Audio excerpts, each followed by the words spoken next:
दोस्तों, दुनिया के अजीम नावल निगार और अफसाना निगार लियो टॉल्स्टॉय 9 सितंबर 1928 को रूस के एक इलाके यासनिया पोलनिया में पैदा हुए। 1862 में जब वो 34 बरस के हुए तो उन्होंने 18 साल सोफिया बैरेस से पहली मुलाकात के बाद चंद हफ्तों में ही शादी कर ली और उसी बरस अपने आलमी शोहरत याफ्ता नावल वार एंड पीस पर काम का आगाज़ किया। इस नावल का पहला मुसवदा 1865 में मुकम्मल हुआ। उसके फौरी बाद टॉल्स्टॉय ने इसका दोबारा जायज़ा लेना शुरू किया और 7 बरस के दौरान उन्होंने यह मुसवदा 8 बार लिखा। 1870 की दिहाई में टॉल्स्टॉय के एक और नावल एना करेनिना की इशाअत ने उनकी मकबूलियत में बेपनाह इजाफा कर दिया।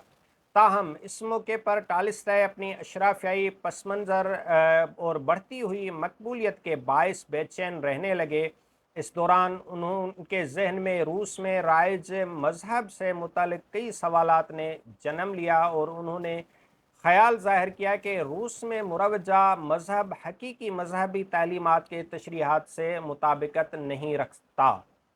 टॉल्स्टॉय ने रियासत के किरदार और मिल्कियती हुकूक के तस्वर पर भी तनकीद की, जिस पर अरबाब अख्तियार ने उनकी कड़ी निगरानी शुरू कर दी और आर्थोडॉक्स चर्च ने उनसे कता ताल्लुक कर लिया।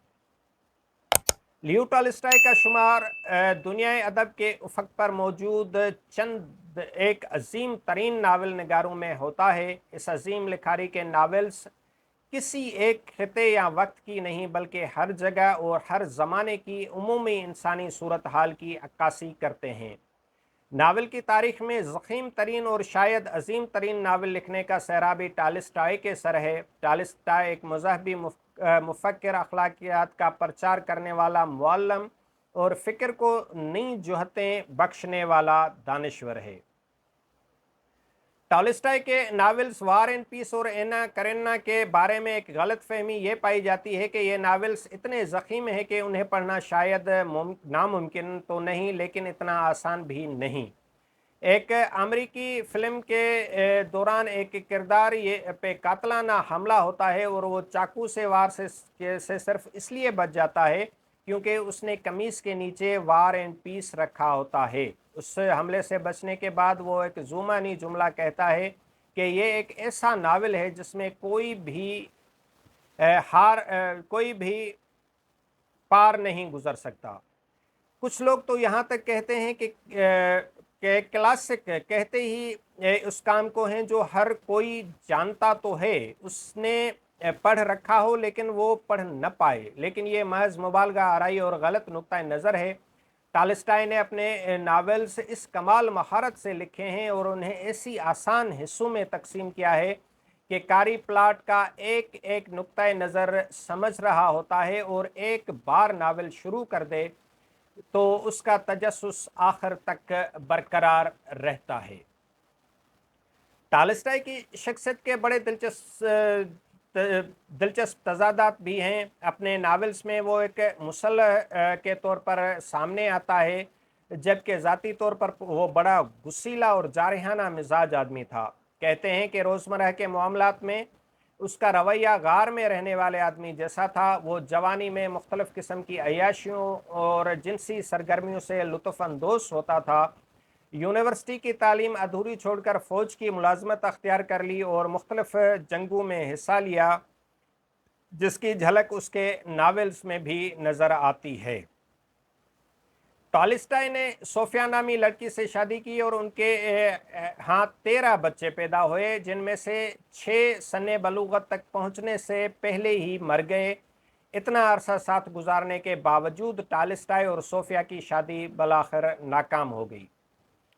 टॉल्स्टॉय की शख्सियत पर रूसो और शोपेनहावर की तालीमात ने निशानात छोड़े। रूसो का ख्याल है कि बच्चा मासूम पैदा होता है और तालीम, साइंस, आर्ट और मादी तरक्की उसे करप्ट बना देते हैं। रूसो के मुताबिक देहातों से शहरों की तरफ हिजरत करना इंसान को घटिया बना देता है।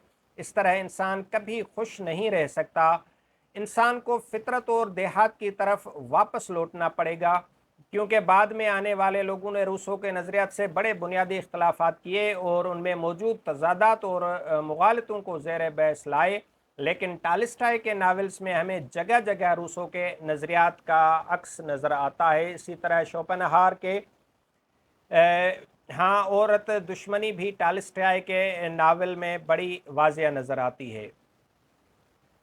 ٹالسٹائے کے شخصی تضادات اور ناکام ذاتی زندگی سے قطع نظر اس کے ناولز کا شمار آج تک لکھے گئے گنتی کے عظیم ترین ناولز میں ہوتا ہے. ٹالسٹائے کے ناولز ہمیں ایک خوبصورت اور مثالی دنیا کا ویژن دیتے ہیں. زندگی کے مختلف جہتوں کی اتنی خوبصورت اور اتنی جامع عکاسی ٹالسٹائے کے علاوہ کوئی اور کر ہی نہیں سکتا. ٹالسٹائے کے ناولز ہم پہ جو ہے زندگی بدلنے والا اثر ڈالتے ہیں اور زندگی کی خوبصورتیوں سے روشناس کرواتے ہیں. جن کرداروں، جن مسائل، جس نظام، جس اخلاقی دیوالیہ پن اور جس